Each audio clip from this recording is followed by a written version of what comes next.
Something else that I've been fired up by is Psychonauts 2.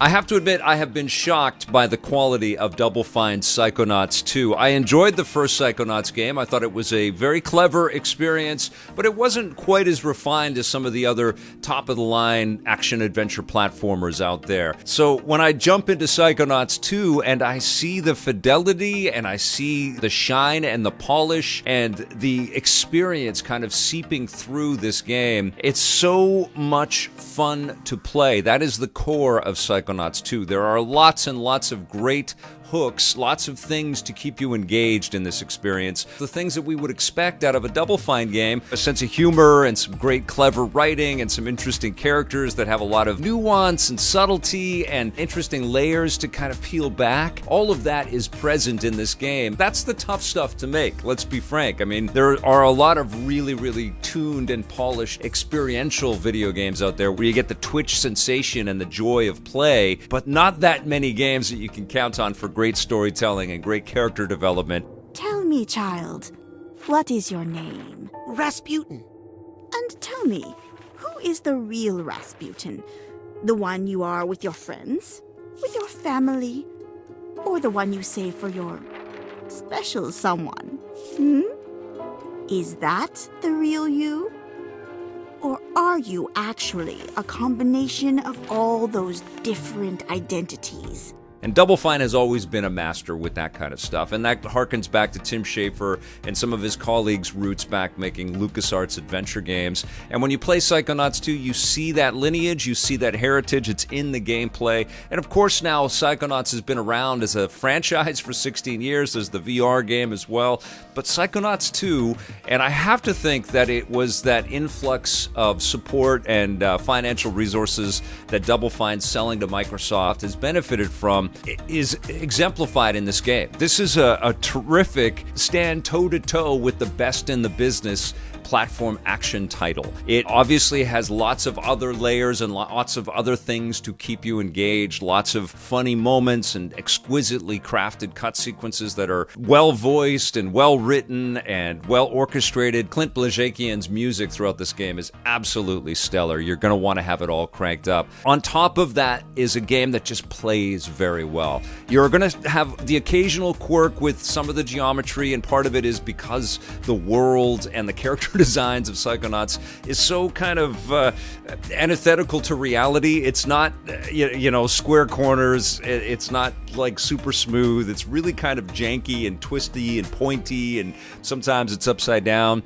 And all of that is because you're playing inside of a game world that takes place inside of minds of characters which have their own kind of jank and their own kind of twisted view and perspective of the world around them. And so as a player, you're constantly trying to puzzle solve how the hell you just move around in these spaces. Whether you're in an old forgotten forest or a giant bowling experience in an overgrown city, or a flea circus, or a dentist's office, or a crazy acid trip rock concert or something like that. But that constant mishmash of styles and that leaning into surprising the player over and over again can be quite overwhelming. There were times in this game where I was like, what the hell am I supposed to be doing? Where am I going? Where am I? Because, you don't know if you're in an overworld and a hub world exploring the environments of the Psychonauts and some of the decrepit environments of the Psychonauts and the more modernized ones, or you're inside of a mind, or you're inside of a mind that's been implanted into the body of another person, and,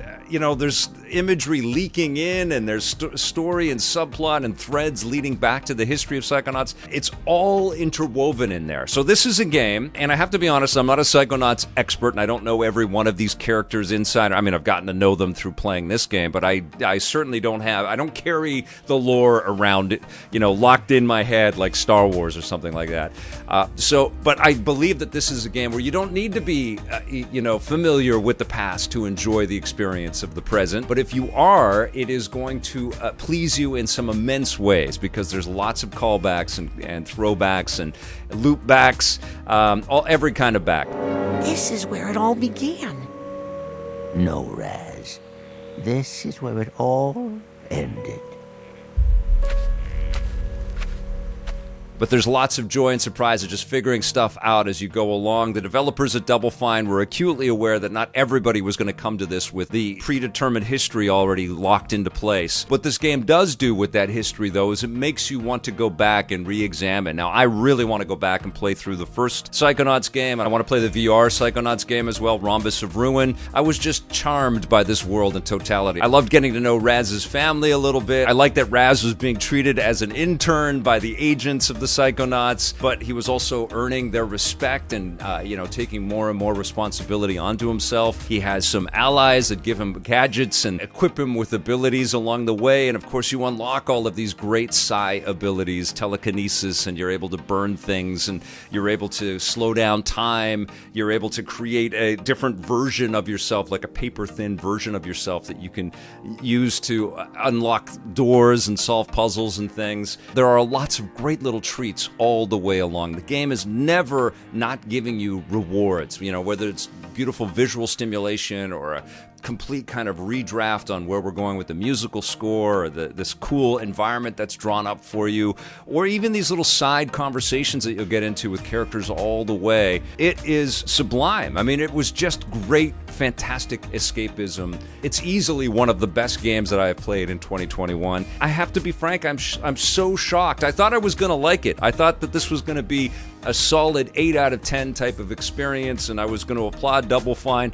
But this is so much more than that. It's an electrifying game, and it puts Double Fine up, in rarefied air in the games industry. Like, this is a team now that you can clearly see can make anything. These games are hard to make. Games that feel this great on the stick, but also challenge you mentally and give you great puzzles to solve and great mobility with your character, and just this constant sort of stream of fantastic joy and reward. These are very hard games to make, and Double Fine just absolutely nailed it. This is a beautiful experience, and yes, it's in the contention for Game of the Year. I'll be talking about this all year long.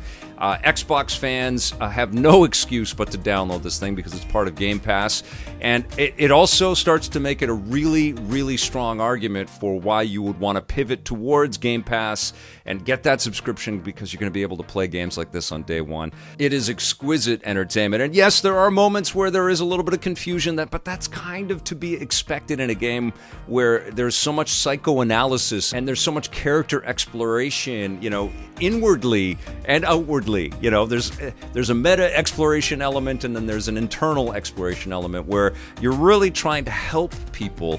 It's such a wonderful piece of art. I was really, really impressed with Psychonauts 2. I'm going to give it a 9.5 out of 10.